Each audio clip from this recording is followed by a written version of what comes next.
Hello, dear listeners. Welcome to the Golden Grotto Lounge, a place where Bond aficionados can come together and discuss our most favorite subject, the world of James Bond. And here with me tonight in the Golden Grotto Lounge are Jorrit from James Bond Nederland, Willy, and Fred. Fred, you're from America. Long way to come here, but you made it. I made it.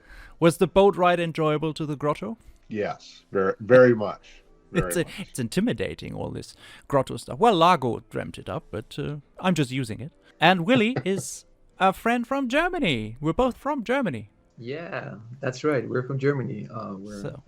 And we're all big Bond fans. That brings us together here. What are you drinking, guys? What's your poison for tonight? Beer. Martini Bianco, is it? Martini Bianco. Yeah. Great choice. Fred, what are you having? Diet Dr. Pepper. I'm a teetotaler. Very good. I like that. Not with myself, but with others. So, guys, what I really want to talk about in the last episode, I talked to Jorrit one-on-one. We spoke about Bond 26 and possible future developments that are on the horizon, the new actor, and a possible release date, which we said 2026, 27, Jorrit, if I remember correctly. Indeed. Something like that. That was your estimation. Yes. But today, I don't want to speak about Bond 26. I want to go back in time to when you first became Bond fans. What was the time like? What did you do when you became a Bond fan? How did you, if it was in your childhood, how did you fill your childhood with Bond? Willy, would you like to begin? Yeah, it was a pleasure. My very first James Bond movie was GoldenEye, was the great Pierce Brosnan. And what did I do? I tried to get in the damn cinema. Of course, the movie was PG-13, and at that day, I was 11 years old. And lucky me, my father had good connections to the man who runs the cinema, and he was like, "My son really wants to see this movie." And me and my best friend are hushing into the cinema, and I can remember when the first gun barrel opens up, and it was like spread like a virus into my veins. And from that day on, I think their passion to James Bond has led, and it is still there, and it will be there till I'm going one day to the grave, to be precisely. Yeah, of course. Yeah. Yeah, that's great. Fred, tell us your story. Well, obviously, I'm the old person here, and I was 10 years old, 1964. My father took me to see Goldfinger. It blew me away, especially as a 10-year-old, to see something like that. And the following year, before Thunderball came out, they re-released Dr. No and From Russia with Love as a double feature. So I got to see those two films. And I think it was great starting out with Goldfinger, because as a 10-year-old, visually and everything else, it was obviously far superior to the first two films. And that had an effect on me with the Aston Martin and the Golden Girl and Odd Job and all that. So I was hooked. Then I got into Fleming and read the books. And then, every 2 years a new movie came out, and I was there for every one. And I have been ever since. I hate that we're not having 2 years in between each film, but I'd settle for 3 right now. I'd be happy with that. Yeah, so you grew up right in the spy craze when these films were released. In the sweet spot. I had the Connery figure. I had the attaché case. I wish I still had all that stuff now. It consumed my life, and it still does. And was it as big in America as it was in Britain? Did it swap over the spy craze? It was huge in the United States. Commercials. There was 007, vodka, and there was 007, even 007 toilet paper. And people talk about like the Star Wars craze in the late 70s. Bond was as big, if not bigger. It really was. Yeah. It was amazing. It was great. Fantastic. Jorrit, how Hello. about you? It's good to see you. What was your childhood like in the days? Ooh, my childhood, yeah. Well, I became a Bond fan when I was around 12 years old. Before that, I wasn't a big of a fan of the films, but I saw them, of course, and I was always very scared about the part when Helga Brandt walks the bridge, and then the bridge folds away, and the sharks scatter. The piranhas, I think it was. And that was always a yeah moment, you know. So that was my earliest memory about the James Bond films. But when I was 13 years old, I saw the first Bond film, a part of the Bond film, GoldenEye, in my school on a big screen. And unfortunately, it was too late. The time was running out, so I didn't saw the last part of it because the school was closing. And then later on, I started collecting the DVDs in the film canister, as you might know. I think they were the ultimate editions, or was it the suitcase, the ultimates? I'm not sure. Special editions. Sorry, that was it. And I started collecting, and then I became a Bond fan.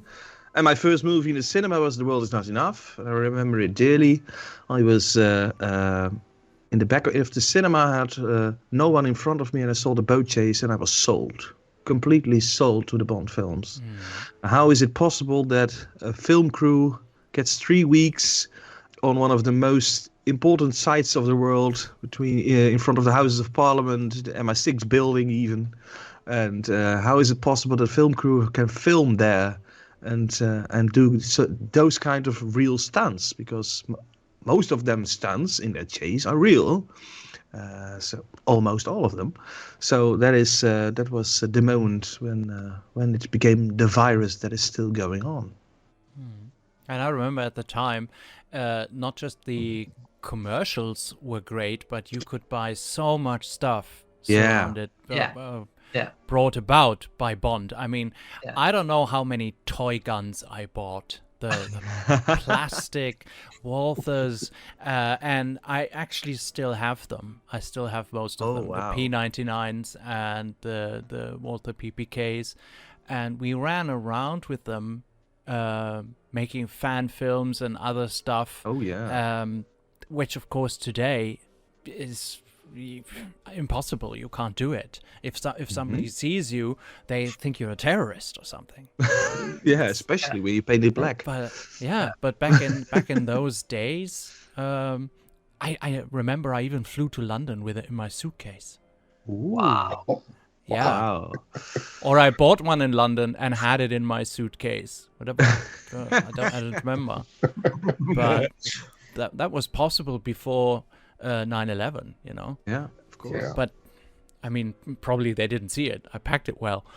But that's how crazy you were, you know. Yeah. Has anybody been in London at the time when they had this virtual ride? This what was it called? It was called. It was. Can I have something else, please, waiter? Yeah. What are you You're having? pouring in something else, and I'm getting thirsty as well. Moscow martini, shaken not stirred, please. Thank you. Do you know that when you order shaken not stirred somewhere in a bar, they automatically know you're a James Bond fan? Yeah. Of course they do. Yeah. Because the other recipe is not shaken not stirred. Yes. So it's typical. Yeah. You never shake a martini. Yeah, because it's not good for the taste. And I love absolutely the look on the bartender's face when you order. That's true. That's true. Absolutely. But all the waiter does. Waiter, I would like a bourbon and water, neat. So you went from teetotaler to Golden Grotto VIP. Hey, if it's good enough for Roger, it's good enough for me, right? Absolutely. What do you think? Which Bond drank the best stuff and probably the most? The most. Oh, the Was it actor Roger? the most? I think Roger. Yeah. Yeah, me too. I think Roger Moore. It has to be Roger Moore. I think he drank a lot of martinis in his movies, or no? Yeah, when he started with the coffee. Yeah, but he never. Yeah, he started with coffee. But he never. Exactly. But he never ordered, especially. No. Right. No. Exactly. Never. Yeah. Never. That makes a great quiz question, you know. Yeah, of course. No, I he read never that- I'm orders. sorry. Yeah. I read that Guy Hamilton had said for Live and Let Die that they specifically didn't want Roger to say the vodka martini shaken, not stirred. Yeah. And that's why they did, for one thing, the bourbon and water neat. That's They true. wanted to Yeah. specifically stay away from anything Connery. Did he That's give true. a reason for that? I Why think they they he just said. wanted to, yeah. The Connery. No Connery. Nothing about Roger had to look like Sean. Yeah. Even Okay, the because start, Sean- the start of the film is Okay. so completely dull, in my opinion, because you found James Bond at his home. He's making coffee for M in a coffee machine. He gets the mission told, and then he's screwing a girl. That's fine, of course, because it's Bond. But but it's so anticlimax where you have the Connery films in your memory before. So he couldn't look anything like Sean Connery. So that's why Yeah. there's not vodka martini shaken and stirred in it. But it's- to be honest, I love the way he portrayed the James Bond in his version. When yeah. I first saw Live and Let Die, I was completely, oh my gosh, they completely changed the whole formula with Connery. It Yeah. was wittiness. It was dark. You can't take this guy who's killing somebody. And when Roger always says in interviews, sometimes I have to blink one eye when I was targeting on a person or something. And Sean, you believe it when he's standing in front of you and he's punching your face. You know, okay, this guy can really harm you. And Roger was more slightly a little softer touch. But I like this especially in the 70s. It was a great formula for all the films of him. Absolutely, I agree. I love Roger's portrayal. I don't know why people hate him so much. Some people really hate Roger's Really? portrayal of Bond, and they said Bond stopped for them after Connery. Some say Bond stopped after Moore. I don't know It's why. I think it's the toughness. Yeah, Bond but- is a tough character, and you have to portray it like a tough man who can do anything to get his mission done, to reach his goal, and that is what Roger also did, but in a completely different way with a lot of humor. Yeah. So, and I think one of the highlights in the humor is the fish from the Lotus Esprit. That's something that one of the other actors could never pull off. Yeah. That's true. correct. Yeah. Yeah. A lot of it was campy. That's true. Yes. But Tongue I in think cheek. also Tongue in cheek. Also, the masculinity changed. The image of this masculine Sean Connery Bond, hairy as hell. Huh? Yeah. But Roger Moore, he did not have chest hair, for example, but in most instances where he is in bed with a girl, he's covered by something. Did you ever recognize that? Did you that's ever true. realize? Yeah. Many He's of them. either covered by a blanket or by a bathrobe. Or a by a dressing girl. gown, or by a girl. Yeah. And then when you come to Daniel Craig, in between you have Pierce Brosnan, who had a lot of chest hair, and then comes Daniel Craig, who comes out of the water in Casino Royale, muscled and no hair, nowhere. No. So the absolute dream of a woman. Some women prefer this, some women prefer that. You know, it's amazing, this transition. And I think that's why some people already said after Connery, Moore is not my Bond.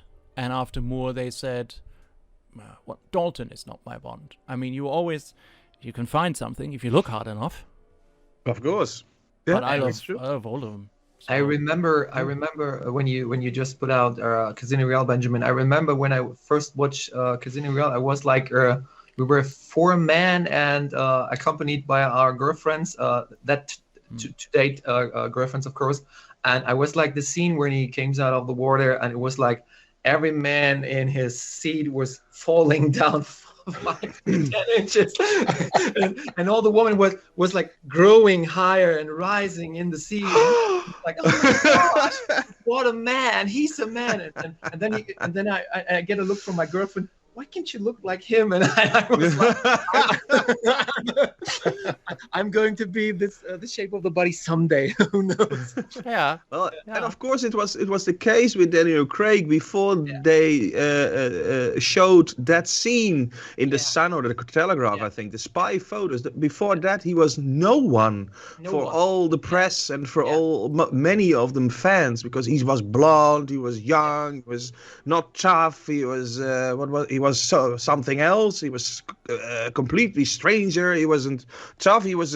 He had his moment when he became Bond. He was on the boat with a life jacket. What the hell? Bond doesn't wear a life jacket. And then that scene came out and they saw the pictures and everyone was, oh, wow, he's tough. Look at his muscles. Look at his small trunks. And after that, the whole British yellow press completely changed their minds. I remember that. Completely. The headlines were like, oh my gosh, he's got to doing it. This got to be the best Bond ever. And everything comes on. Yeah. Before that, as you said, Jorrit, it was like a hunt on him. He was never the James Bond for anybody. And then the first scenes came, the first behind the scenes or the first photos from the set came out, and it was like, oh my gosh, this movie maybe a very good movie. And that's and that actually it's exactly the same thing what is going to happen. This movie blows everything away in the James Bond franchise, everything, in my opinion. And you know what happened in the cinema on my first viewing of Casino Royale here in my hometown? Well, there was the opening sequence with him getting his 00 with the bathroom fight and everything. And then there were the opening titles. Yeah. And when he walked towards the camera in a silhouette and the silhouette slowly reveals his face, there was applause. I've never heard applause in a cinema during a film before. Especially in Germany. And I thought, and especially in a German cinema, because we're very, very reserved when it comes to that. But that was a remarkable moment. I thought, well, I'm now living through the transition period from one Bond actor to the next. Yeah. And this is the reaction of the people around me. And I thought this was really interesting. Yeah, I had a similar moment in the cinema. I was in London. I was at the red carpet for Casino Royale. That was great fun, by the way. My mate and I didn't go to the premiere because we didn't know had any clue to get in or anything, because that was also the moment when we started James Bond.nl back in 2006. And we went to a cinema in Fulham Broadway, and there was a scene with the torture. And then the chiffre makes the joke, Bond makes the joke, now the whole world's gonna know that you died scratching my balls. And everyone was laughing. And we two Dutchmen were thinking, what the hell, why are they laughing so much, And that was complete, everyone was laughing. It was crazy. Those moments are, you think, what the hell is this? Is this something that you laugh about? It is very serious. But... yeah, I think it's completely different watching a James Bond movie in a cinema in Great Britain or in the United Kingdom, because it's a James Bond. It's like a religion there. Yeah. I don't know, Fred, what is it in America to watch a James Bond movie, but I can imagine it is a pretty hell of a ride when you're watching the first time a James Bond movie, and especially someone like you who've seen so many movies in cinema. I mean, my first James Bond movie was GoldenEye, and you have attended so many James Bond movies on the big screen, where there has to be James Bond is to be for the screen. It's not to be for streaming. It is for the screen. And so we fans, or the fan base and the James Bond universe, okay, we're waiting more, 1 year more, 2 years, and whatever. And I mean, it's always a delight. And it's this 2 year gap, or it was like a common language to somebody. It was like, okay, you can look forward to have another James Bond movie, and it's like, okay, it's like Christmas and Easter, maybe if you want to. Yes. And the thing also is, of course, Eon Productions' only goal was to make James Bond films. And not anything else. Yeah. And that changed after Quantum. Yeah. For a large amount, and they started making other films and theater shows, and they have their own school. they don't have their own school. They're working with the film and television arts school, also on Pinewood, by the way. And now you see that Bond is not their main thing anymore. They have so many other things to do, by it seems, that there's so much more time in between. And of course, a writer's strike doesn't work in their favor, like we had, of course, last year. So there you can count a year on the release that we all hope is going to happen. But do you guys think that that's a good thing for them to do, or can they get more creative, or do they just have to focus on Bond? Yeah, I think Fred, they need to. I think they need to refocus on Bond. I really do, and I think they need to give up the ghost when it comes to Road to a Million, which was horrible, and some of the other films that they've financed and that have been bombs. I mean, they just remember Cubby used to say, he was upset with Harry because Harry was getting into all these different things. Yeah, and just concentrate on Bond. That's what they need to do. Yeah. Absolutely. Where's my phone thing buzzing? Oh, you are. Yeah, I still have cell phone reception here, so it's crazy. Oh my gosh, you got a cell phone. Brave new world. I think I got a mission incoming, but it can wait. It can wait. Can I get By the another way, glass of red Amazon- wine, please? Can I? Yeah. Excuse me. Can I have a glass of red wine, please? Thank you. Yeah. And Put it all on Craig. I'm Yeah, great. Daniel. Daniel. What was the name of the club, Dr. No? When the first minutes, I begin to thinking, what was the name where they used to play cards? I think there's. Oh yeah. the camera is helming that on the sign at the beginning of the movie. Yeah. It's thank not God the this is not a Ambassadors Club. quiz. It's it's a club on the Bahamas. Yeah. What was it? Maybe Benji can Google it. He has reception here. No, he has a landline. He knows it. He knows he's like a Wikipedia on James Bond. It's He has a landline. He has a great internet connection. He dug for almost 20 years to get it in. I can surely say it was not the Diogenes Club in London. No. It's easier. It's easier. Okay. Think of the head of state of the United Kingdom. Oh, King's Club. Queen's Queen's Club. Club. Queen's The Club. Queen's Club. Queen's Club. All right. Queen's Club. Oh yeah. But I want to come back for a second on the not doing other things for Eon Productions. And Fred, you told of course about Road to a Million. It might not be good. I haven't seen it. I don't have any interest in seeing it. By the way, I thought Benji, you haven't saw it either, did you? I did. I saw all the 8 episodes. Okay. Yeah. But the thing is, of course, that the Amazon brings them a lot of money. Yeah. So that is why, of course, they made the choice to do a television series. So and are they producing it, or is it an Amazon production team? Do you know that?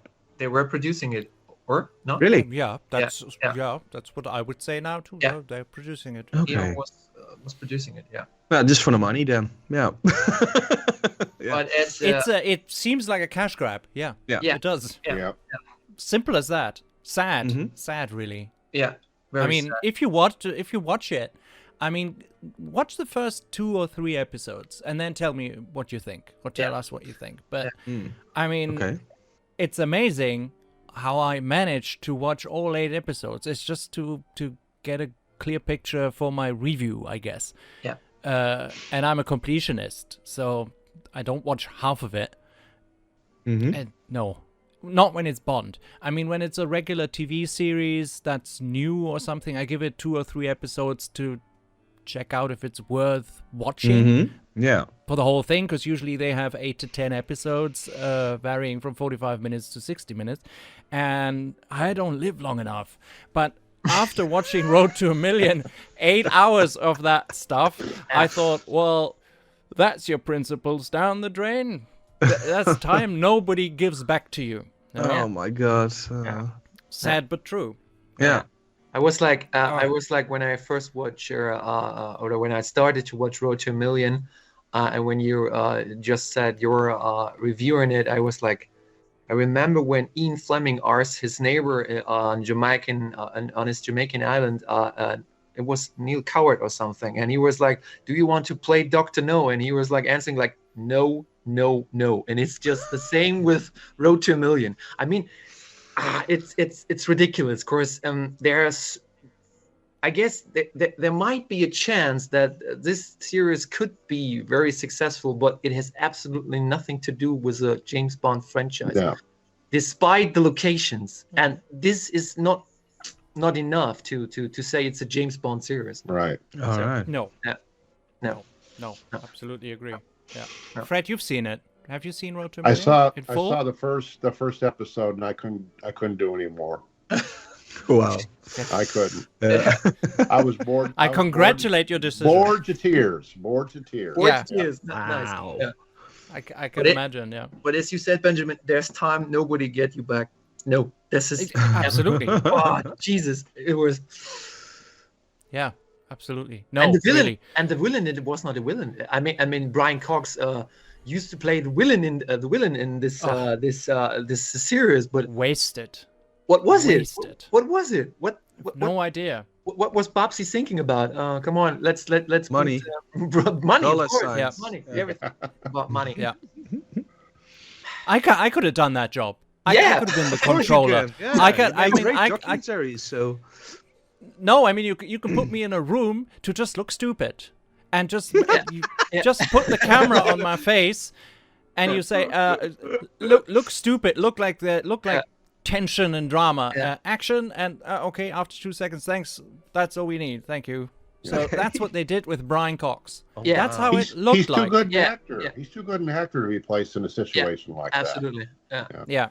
And I was like, when I was watching it again in another sort, it was like the questions in it, guys, the questions in it.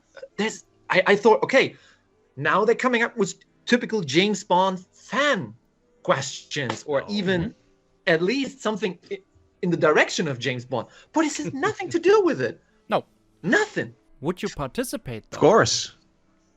Yeah. Jorrit, Fly you me over would? the world. Yeah, why not? Jumping from cranes, driving Aston Martins, no worries. Of course. Only for the adventure. Driving Aston Martin is what you do most of the time. Yeah, that's true. Yeah, I'm sometimes very lucky. Yeah. We have a great video coming out this year, indeed. Yeah, that's true. Yeah. When I first watched the first teaser or trailer or something from Road to a Million, I was like, oh my God, the contestants have to jump from the cranes. Okay. No. Yeah. No. Okay, they didn't. Oh, I thought they did. The best thing on the show was measuring a snake, a boa constrictor, or whatever it was. I don't know, but damn it! It was completely waste of time. Sorry when I say that. But it's a fun thing, a fun crossover. So when we say we would participate in a show like that, obviously we know that there is danger involved, whether it is scaling at whatever a crane, volcano, or a volcano, or that scene with the spider that sent me over the edge. What would you not do? I mean, not building on masculinity, but because Bond does a lot, he doesn't think. I think he does not have the process to think, oh, this is really dangerous, maybe I should take the lift. He can do anything. Yeah. He does anything, but what would we be too scared to do? From a Bond there film? anything? From a Bond stunt, you mean? Anything.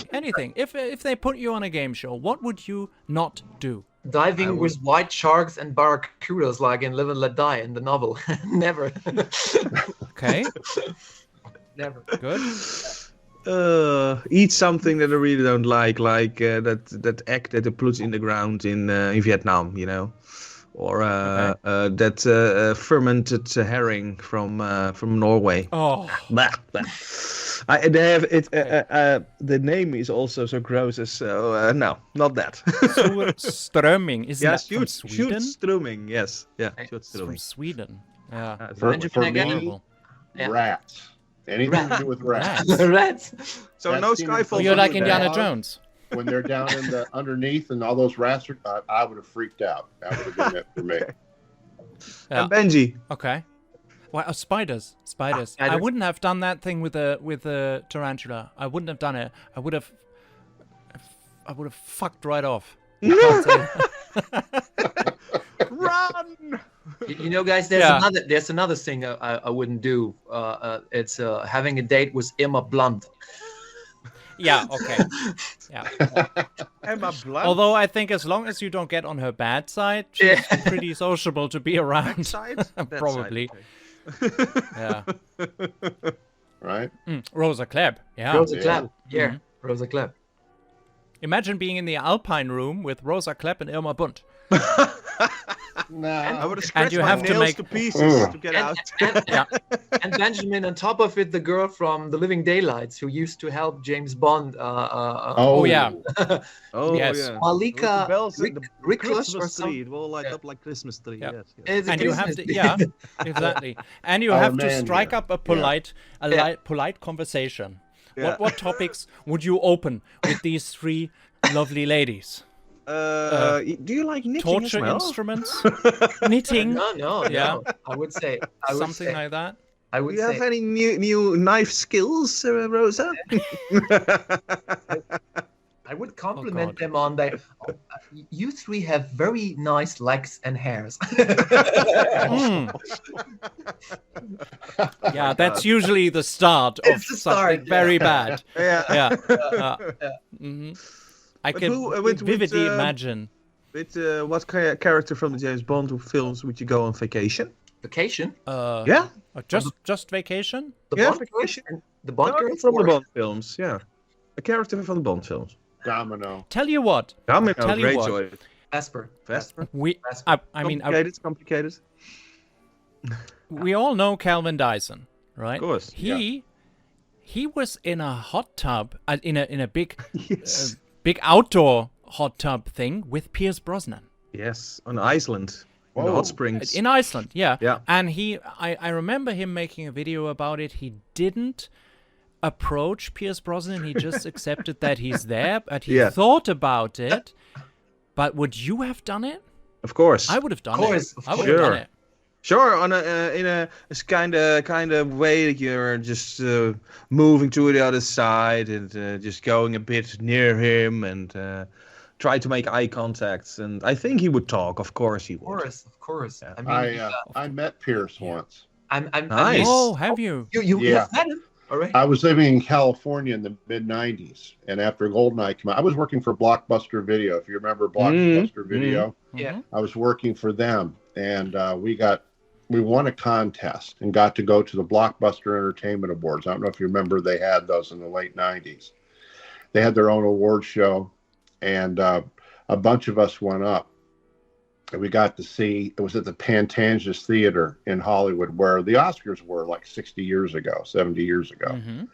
Mm. And they had their awards, and Pierce was up for Best Action Star. Of course, he won for GoldenEye. And after the show was over, we were some of the last, our group was the last ones to come out, and we went out the front of the theater. We were waiting for our limo to come. We went up in a limo from San Diego to LA, which was pretty Wow. cool. Wow. Cool. And we're standing there, and all the stars obviously went out a back entrance or whatever, but one did not, and it was Pierce. We were standing there. A buddy of mine who's about 6'5", he looked down and he said, "Fred, look who's down there. It's Bond." And it was Pierce and Keely, his wife now. It was They were dating back then, and another couple. And his hair was all slicked back. He was doing that movie Mars Attacks, and where his hair was all slicked back. Great movie. Yeah, and Right. yeah, and my buddy said, "Well, let's go down. Let's go down." And I froze. I did. I froze. And he finally looked at me and said, "Fred, it's fucking Bond. Let's go." And he grabbed my arm and pulled me down. So now I'm standing literally 3 feet away from him. And I didn't want to gush or anything. I just said, "Hi, Pierce." I stuck my hand out, and he looked at me and shook my hand. And I just said, "I just want to let you know how much I enjoy your work." And he said, "Thank you very much." And Keeley was stunning. I mean, just absolutely gorgeous. Wow. And then we walked away, and I just said, I just shook James Bond's hand. You're never gonna wash it again. Yeah. But the thing is we were the first ones to notice them down there, and then other people started to go down. He was nice to every single person. Every single person. And I wish we would have had our camera at the time, because the camera was in the limo. We weren't allowed to take cameras into the theater, because I'd have got a picture with him, you know. Mm-hmm. But I always have that memory that how nice he was. That's wonderful. And absolutely the right thing to say. I just admire your work, and I just want to tell you how great it is. Yes, and they always like nothing that. more, Yeah, nothing less. Yeah, that was it. If he wants to make conversation, that's fine. Yeah. Absolutely. I mean, if they engage, Yeah. go for it. And there are just to people. say that. Yeah. So Perfect. I mean, it's completely appreciation, and it's so respectful to this actor in itself. It's great. It was a great opening, Fred. By the way, very, very good.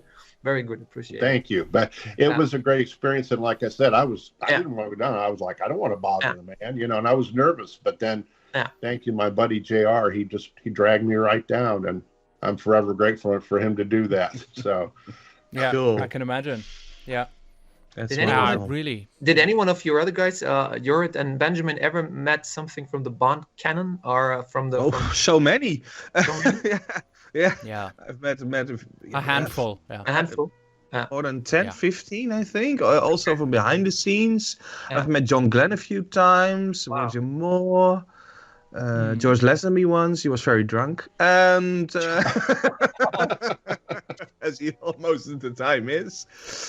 Yeah, I think the event you can tell is also a bit about George and his... Yeah, but Benji doesn't want to. I mean, it was. I was visiting the James Bond exhibition, Bond in Motion, in Brussels in April 2023, and it was the very first time I met some from the Bond films. It was Götz Otto, aka Mr. Stamper, from the Tomorrow Never Dies, and my girlfriend was like, he's so familiar. Do you know him? And I was turning left. It was, oh my gosh, this is Götz Otto, aka Mr. Stamper. What do I do? And I was heading to him. I was, hello, Mr. Otto. Can I ask you a question? Well, of course, he said in German, of course. And I was like, would it be okay for you to take a selfie with him? Of course, yeah. And then we used to chat about the James Bond movie, 5 minutes or something. He was so polite. He was so friendly. So cool. And of course, I was asking him later on, 1 week or 2 weeks later, is it possible that I can publish the selfie photo on my Instagram channel? And he was replying like, you're the first person who ever asked publishing a selfie. And I was like, it was a respect to this person, because I mean, he's an actor and he hasn't to do this stuff, but he was so lovely. He was so friendly and so based on the earth. He was great. It was a great moment. Most of them are. Yeah. Most of them are, and are so proud for the work they've done in the Bond films. So, most of them are, and it's always great to meet. He wrote to me the other day. Oh, really? He wrote to me the other day. Yeah. So do you know who that guy on that Instagram photo is? No, I have absolutely no clue. Who the fuck is this? No, he was. I made a show reel for Götz for an event of the Swiss Bond Club. Okay.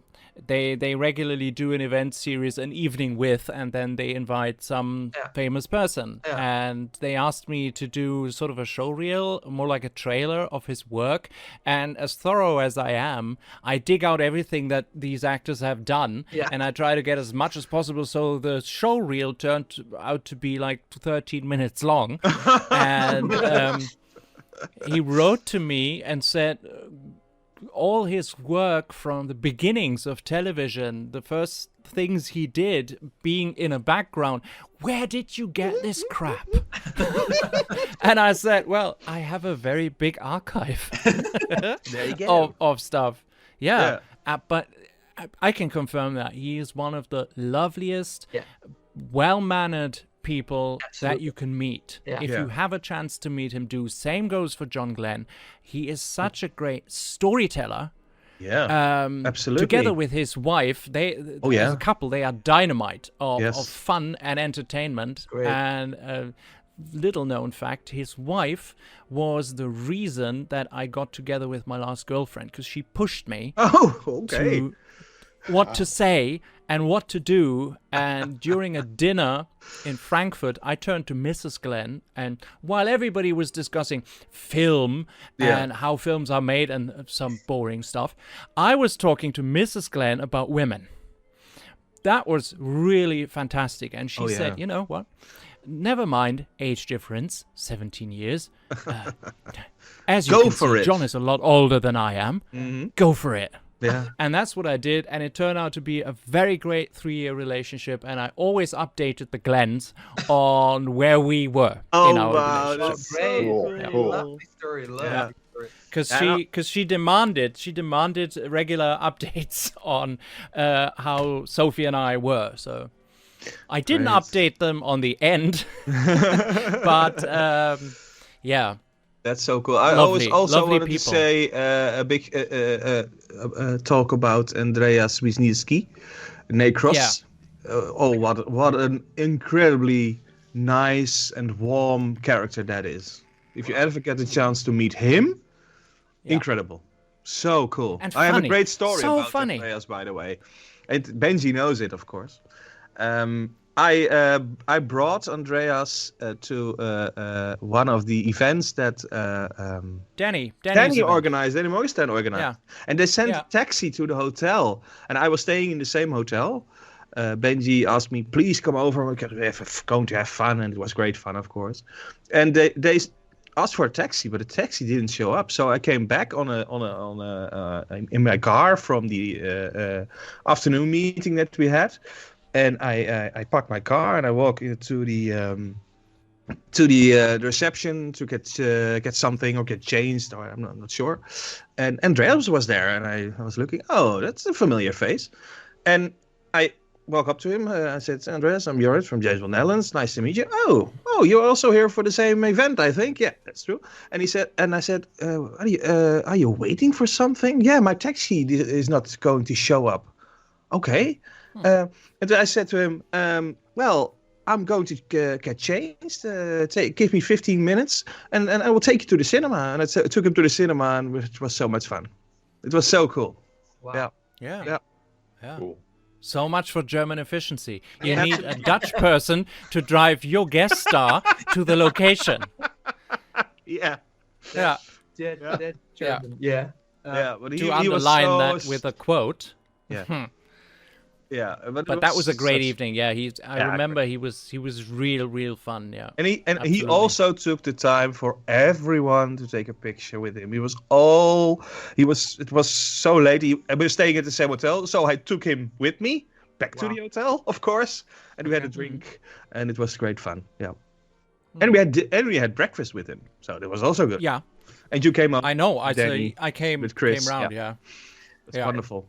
I don't know, Benjamin. Have you been encountering with Ken Adam, or I mean, I would have give a lot of my money to meet this absolutely genius. I mean, to be honest, I don't know if you say no or yes, but this guy made James Bond on the screen. The productions and the very first. I mean, it started all with Dr. No, and if the production design in this movie particularly hadn't worked for the audience, I mean, maybe the whole Bond formula had turned out not to be so successful. But what Ken Adam did was the James Bond films. I mean, the crater and You Only Live Twice, and the volcano and everything, and what he did, and seeing that interview with him was such a delight. It was he seemed to be such a friendly man. It was like, I mean, it was a nice journey to see him talking about the whole stuff, what is going on in the Bond canon. It was delicious to watch, to be honest. And it was, you mean the interview on my channel? Yeah, on your channel. Yeah. That was a fun weekend. Yeah, because it was the Berlin Film Festival. Yeah. where you know that you have very long waiting times if you want to meet somebody, if you just want to take some photos. But we were invited to a Goldfinger screening in 4K. Back then, this was the ultimum of new stuff, 4K. Yeah, and I sat in one of the back rows, and I thought, well, okay, that's not totally impressive, but it's when you're closer to it that it becomes impressive. Sure. But when you're far away, it could have been a VHS.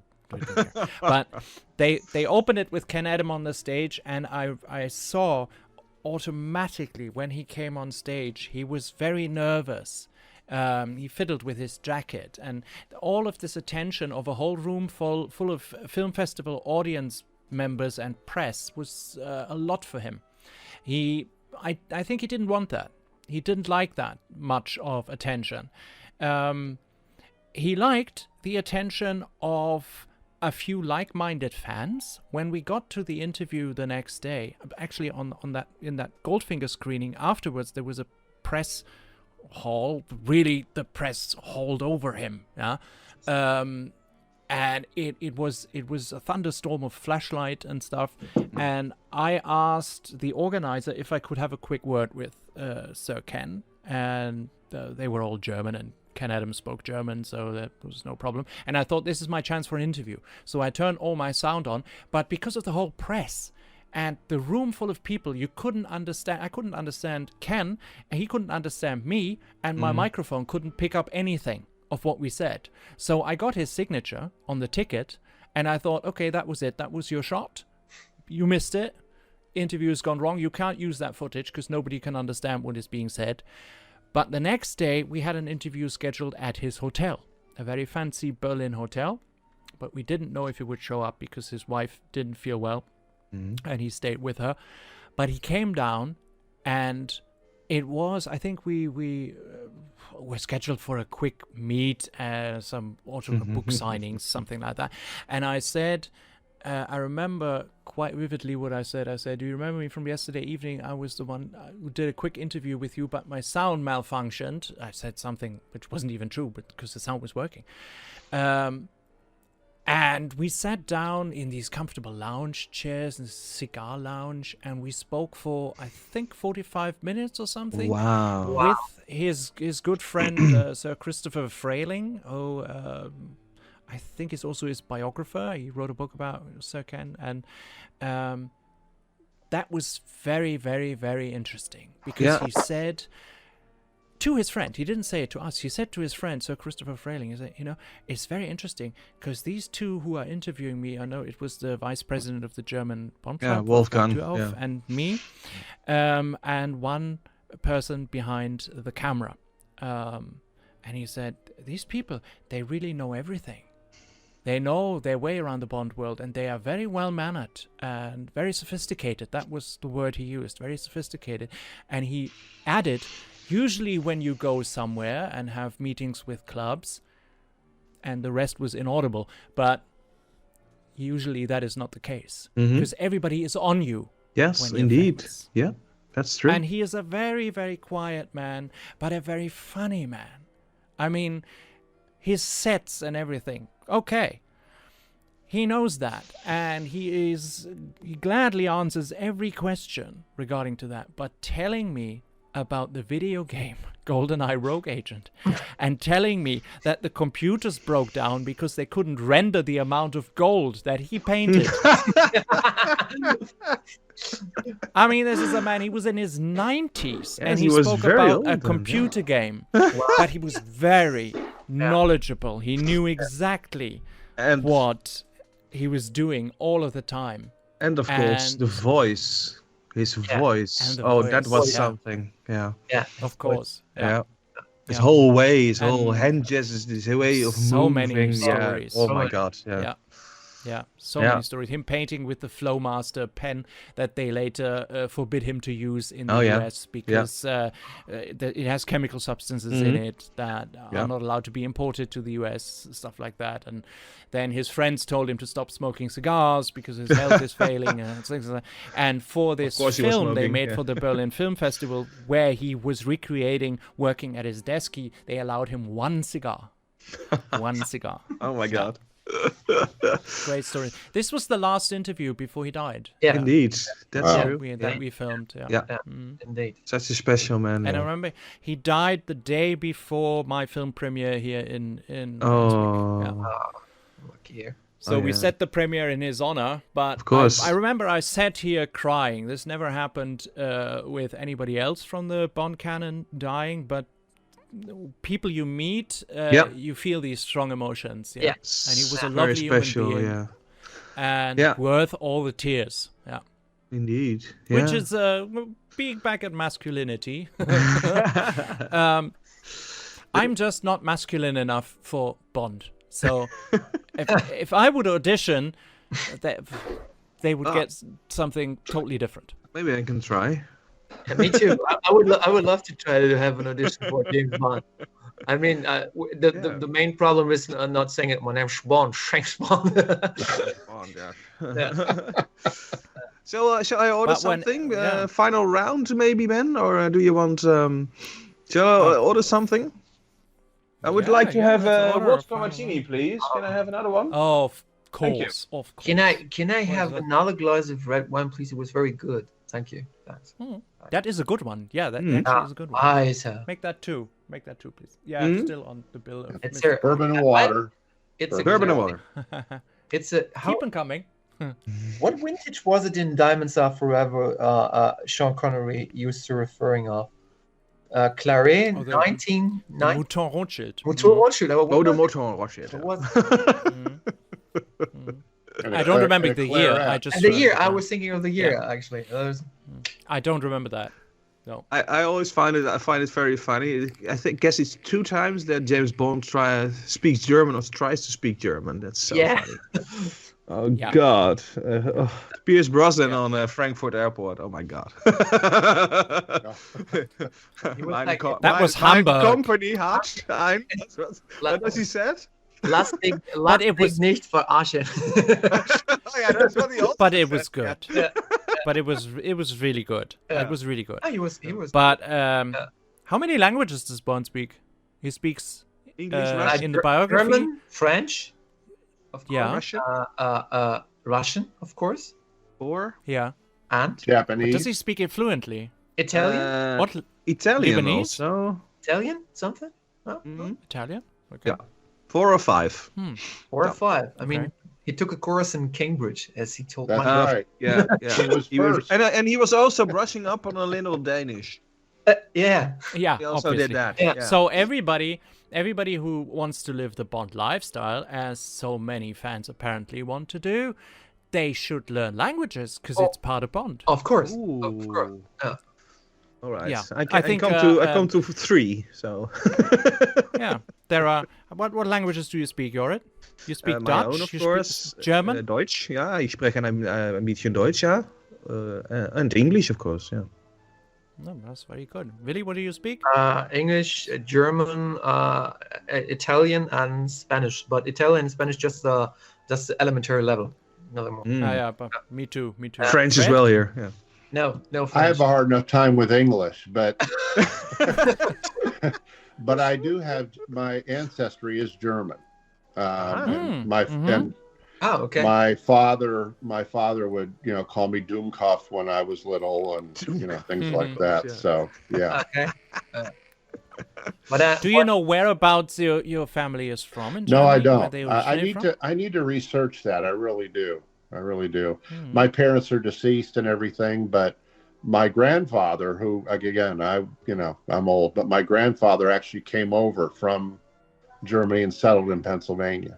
So yeah, It's cool. Yeah, many of us did. So the likelihood of, I mean, there are parts of America where they speak, Texas, for example, they speak a form of Texas German. Yeah. Yeah. Mm-hmm.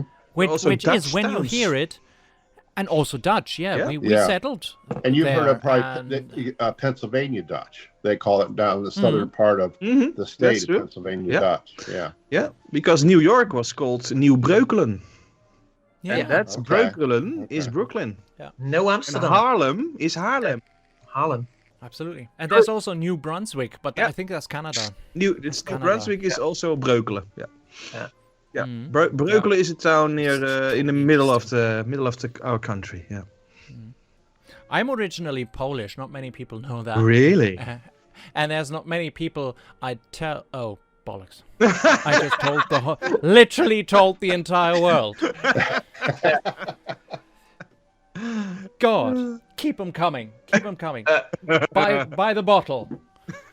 No, I was adopted when I was like 2 seconds old, but I know my original parents are Polish. Okay. And for like 10 minutes, I had a Polish surname.